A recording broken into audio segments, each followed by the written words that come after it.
महाराष्ट्र के सतारा जिले का एक पुराना गांव लोडवाड़ी। गांव के किनारे एक टूटी हुई हवेली खड़ी थी, जिसे अब लोग दूर से भी देखने से डरते हैं। कहते हैं यहां कभी दो सगे भाई रहते थे, शिवानंद और सदानंद। शिवानंद और सदानंद दोनों भाइयों के सिर पर पिता की मृत्यु के बाद जिम्मेदारी का साया था। उनके पिताजी जनार्दन देसाई गांव के पुराने जमींदारों में गिने जाते थे। गांव के लोग उनकी बहुत इज्जत करते थे। जनार्दन 2 बार गांव के सरपंच भी रह चुके थे, इसलिए भी उन्हें बहुत मानते थे। जनार्दन की लगभग 10 एकड़ उपजाऊ जमीन, 2 कुएं, एक हवेली और सोने चांदी के कुछ पुराने गहने थे, जिन्हें वो पीढ़ियों से संभालते हुए आ रहे थे। जनार्दन देसाई ने मरने से पहले सब कुछ दोनों बेटों के नाम बराबर बांट दिया था, लेकिन सदानंद को यह बंटवारा मंजूर नहीं था। आधी जमीन लेकर क्या करूंगा? सारा गांव मेरे पैरों तले होना चाहिए। सिर्फ मेहनत से नहीं, ताकत से हासिल होगा ये सब। शिवानंद बस शांत रहता और कहता, बाबा ने जैसा बांटा वैसा ही ठीक है, मेहनत से जो होगा वही सही होगा। लेकिन सदानंद के भीतर जलन का बीज उसी दिन बोया गया था। शिवानंद बड़ा भाई था, शांत, ईमानदार और मेहनती। खेती करता था और गांव वालों की मदद करता था। सदानंद को यह सब अच्छा नहीं लगता था। उसे बड़ी बड़ी चीजों का लालच था, पैसा, पावर और ऐशो आराम। ये सब मेहनत बेकार है भैया। असली खेल तो पैसा है, पावर है, और वो हमें ऐसे नहीं मिलेगा। शिवानंद बस मुस्कुराता और कहता, जो भी होगा मेहनत से होगा, यही रास्ता सही है। पर यह सीधा रास्ता सदानंद को काटने लगा था। शिवानंद की पत्नी का नाम था सुमेधा, जो एक सीधी साधी धार्मिक प्रवृत्ति की महिला थी। उनके 2 बच्चे थे, एक बेटा और एक बेटी। परिवार छोटा था, लेकिन प्यार और शांति से भरा हुआ। वही सदानंद की पत्नी मंजरी एक तेज दर्रार महिला थी, जिसे शहर की चकाचौंध पसंद थी। उनका कोई बच्चा नहीं था, जिससे दोनों के बीच अक्सर तनाव रहता। जनार्दन देसाई के गुजरने के बाद शिवानंद को गांव के लोग उसके पिता की परछाई मानते। शिवानंद को लोग ग्राम सभा के फैसलों में बुलाते, मंदिर के काम में आगे रखते और कई बार उसकी राय को अंतिम मानते। सदानंद को सबसे ज्यादा जलन इस बात की थी कि गांव में लोग उसके बड़े भाई को इज्जत देते थे। शिवानंद जैसा सच्चा आदमी अब कहाँ मिलता है। वो नहीं होता तो कई बार गांव बिखर जाता। ये सब सुनकर सदानंद का खून खौल उठता। हर कोई शिवानंद भैया करता रहता है, जैसे मैं कोई हूं ही नहीं। अब देखना मैं क्या बनता हूं और वो क्या रह जाता है। धीरे धीरे उसकी ये जलन एक जुनून बन गई और यहीं से जन्म हुआ उस काले इरादे का। उसने ठान लिया, शिवानंद को रास्ते से हटाना है, ताकि सारी संपत्ति मेरी हो जाए और ये गांव भी मेरी इज्जत करने पर मजबूर हो जाए। और यही लालच उसे ले गया उस रास्ते पर जहां से कोई वापसी नहीं थी, अंध सिद्धि की ओर। गांव से दूर जंगल के अंदर एक पुराना टूटा मंदिर था। उस मंदिर में भगवान की मूर्तियां नहीं थी। वहां एक तांत्रिक रहता था, बाबा नरसिंह। उसकी साधना रहस्यमयी और खतरनाक थी। उसे लोग अंध सिद्धि बाबा कहते थे। एक काली विद्या जो मनचाही चीज तो देती थी, लेकिन आत्मा की कीमत पर। एक रात सदानंद उस तांत्रिक के पास पहुंचा। बाबा जैसे पहले से ही उसकी प्रतीक्षा कर रहे थे। जैसे ही सदानंद ने कदम रखा, बाबा ने उसकी तरफ देखा और बोले, तेरे मन में बहुत कुछ चल रहा है, शिवानंद को हटाना चाहता है ना? सदानंद चौंक कर बोला, आपको कैसे पता? मेरे पास आए हर किसी के मन की बात मैं जानता हूं। ऐसे ही कोई मुझे याद नहीं करता। पर सुन, यह रास्ता आसान नहीं।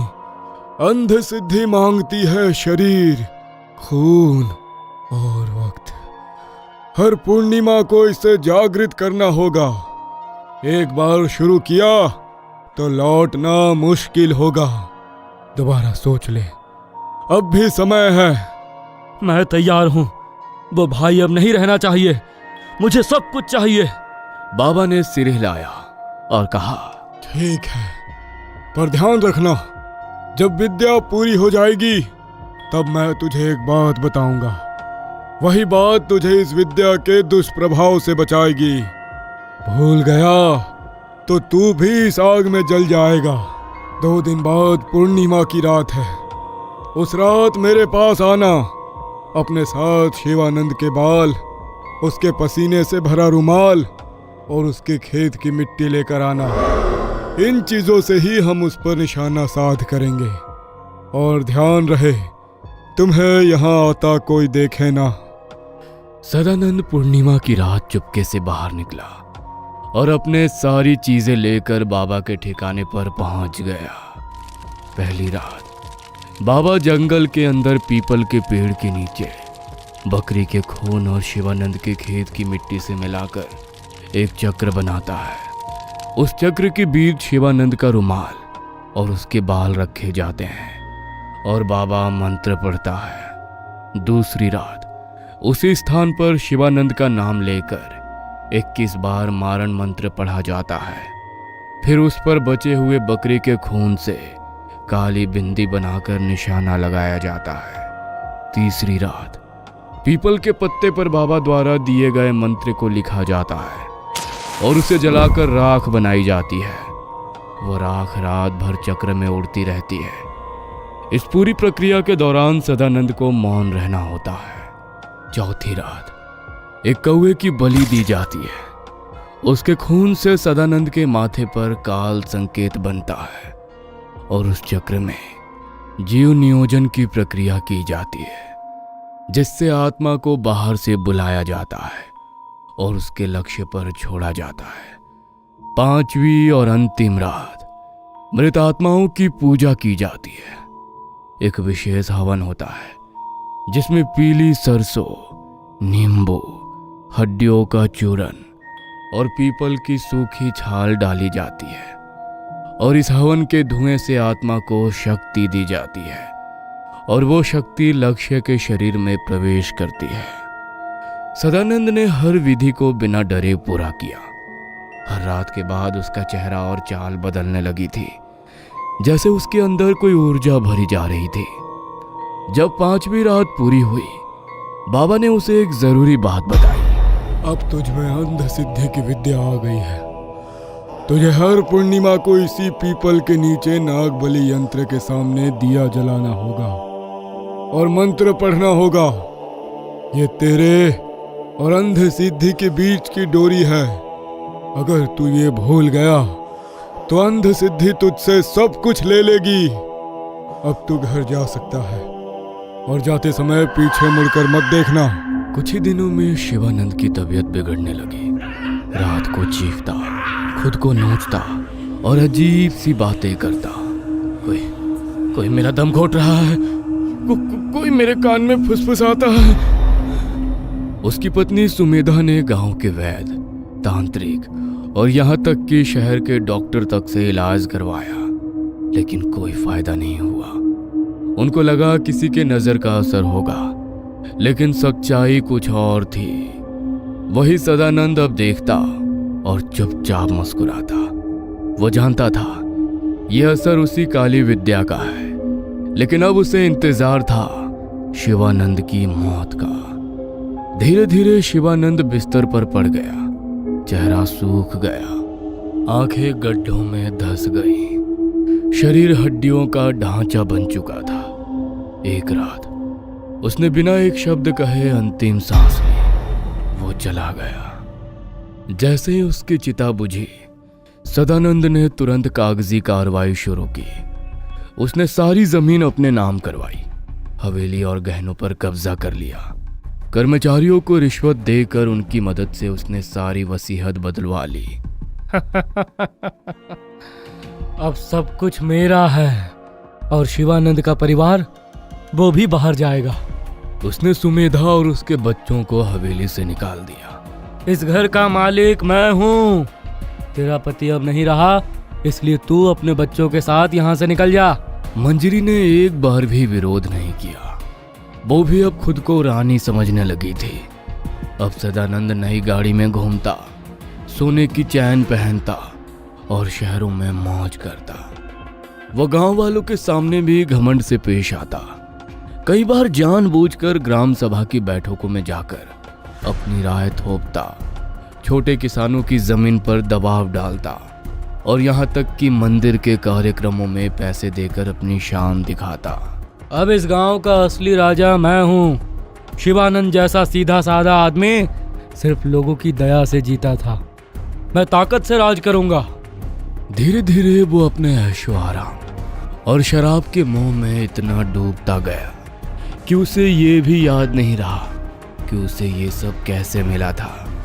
पूर्णिमा दर पूर्णिमा बीतती गई, लेकिन पीपल के नीचे दिया जलाना और नागबली यंत्र की पूजा सब छूटता गया। बाबा नरसिंह की चेतावनी अब बस एक भूली हुई बात थी और अंधसिद्धि इंतजार कर रही थी अपने हिस्से के लिए। अंधसिद्धि की पूजा हर पूर्णिमा को करनी थी, लेकिन अब सदानंद के जीवन में सिर्फ ऐश, घमंड और नशा बचा था।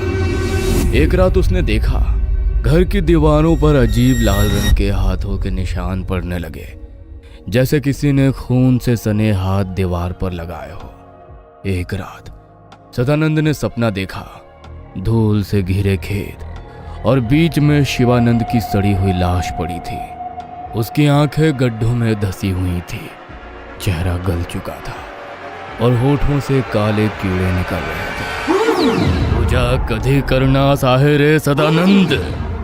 सदानंद डर के मारे पीछे हटने लगा, लेकिन तभी उसके सामने उसका अपना ही चेहरा पर गल चुकी त्वचा, आंखों से काला खून बहता हुआ और होठ जो फटे नहीं बल्कि सील दिए गए थे।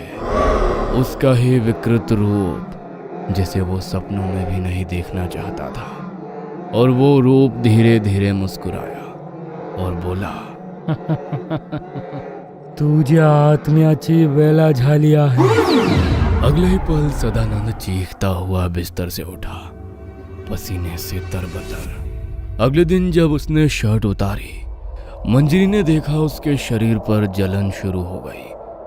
पीठ पर नाखूनों से खरोच के निशान पड़े थे। मंजरी के कहने पर उसने मंदिर के पुजारी को घर बुलाया। उस पुजारी ने कहा, सदानंद भाऊ, पूर्णिमा की रात पीपल के पास पूजा करनी होगी। आपके घर की स्थिति भी आजकल अजीब लग रही है। पर सदानंद हंसकर टाल देता। काला जादू मैंने किया है, उसे मैं ही चला सकता हूँ, किसी पूजा की जरूरत नहीं। अब असर बढ़ने लगा। एक रात 2 बजे उसकी आंख खुली। उसने देखा टेबल पर चाय का जूठा कप और राख पड़ी हुई है, और घर में हो रही घटनाओं की वजह से नौकर भी नौकरी छोड़कर भाग गए। और फिर अंधसिद्धि पूरी तरह से जाग उठी। ये सदानंद के जीवन की सबसे भयानक रात थी। हवेली से अचानक जोर जोर से चीखें सुनाई देने लगी। गर्भवती मंजरी अस्पताल में थी। घर में सदानंद अकेला था। दरवाजे अपने आप जोर से बंद हो गए। खिड़कियों से हवेली में हवा भर गई और लाइटें भड़कने लगी। सदानंद जमीन पर गिरा हुआ था। उसका चेहरा डर के मारे पीला पड़ चुका था। वह जोर जोर से चिल्ला रहा था, माफ कर दो शिवानंद भैया, माफ कर दो, मुझे माफ कर दो। पर कोई नहीं आया। पूरा घर जैसे किसी अंधेरे भंवर में डूब गया था। और ये सब यहीं तक नहीं रुका। अंधसिद्धि ने अब उसके पूरे घर को निगलना शुरू कर दिया था। अस्पताल में मंजरी को बच्चा हुआ, लेकिन बच्चे के जन्म लेते ही मंजरी को खून की कमी हुई। उसकी हालत बहुत खराब हो गई। उसकी सांसें टूटने लगी। डॉक्टर ने चेक किया, लेकिन तब तक बहुत देर हो चुकी थी। मंजरी दम तोड़ चुकी थी। बच्चा बचा तो था, पर मां के बिना कमजोर और असहाय था। और सिर्फ 3 दिन के अंदर उस मासूम की भी मृत्यु हो गई। अब सदानंद पूरी तरह टूट चुका था। हवेली की हर दीवार उसे घूरती, हर कोना शिवानंद की परछाई से भरा हुआ था। उसने शराब, शोर और दिखावे से अपने डर को दबाने की कोशिश की, पर एक रात जब फिर से लाल निशान दीवार पर पड़े और उसी रात एक अजीब सी आवाज उसके कान में आई, दिया कहाँ है रे, नागबली का दिया, तू भूला है मुझे, अब मैं तुझे नहीं भूलूंगा। घबराकर सदानंद अंधेरे में भागते हुए तांत्रिक नरसिंह के पास पहुंचा। बाबा, बाबा बचा लो मुझे, मुझसे भूल हो गई, मैं सब कुछ करने को तैयार हूँ, बस इसे मुझसे दूर कर दो। बाबा की आंखें बंद थी। उन्होंने धीरे से आंखें खोली और कहा, मैंने तुझे अंध सिद्धि प्राप्त करने से पहले ही कहा था कि इसे संभालना आसान नहीं होगा। इसकी खिदमत में अगर कोई चूक हुई तो ये सिद्धि तुझे नहीं छोड़ेगी। अब मैं कुछ नहीं कर सकता। उस रात सदानंद पूरी तरह टूट चुका था। अंधसिद्धि अब उसके सिर पर सवार थी। उसका शरीर कांप रहा था। दरवाजे अपने आप बंद हो गए और परछाइयां उसके चारों ओर घूम रही थी। धीरे धीरे अंधसिद्धि ने उसे मानसिक रूप से इतना कमजोर कर दिया कि उसने खुद से ही मुक्ति मांगनी शुरू कर दी। आधी रात को हवेली में अचानक एक जोर की चीख गूंजी। सुबह जब गांव के लोगों ने दरवाजा तोड़ा तो सदानंद की लाश फर्श पर मिली। उसकी गर्दन साड़ी से लटक रही थी, लेकिन सबसे डरावनी बात यह थी, उसका चेहरा सूझा हुआ नीला पड़ चुका था और उसकी आंखें पूरी खुली थीं।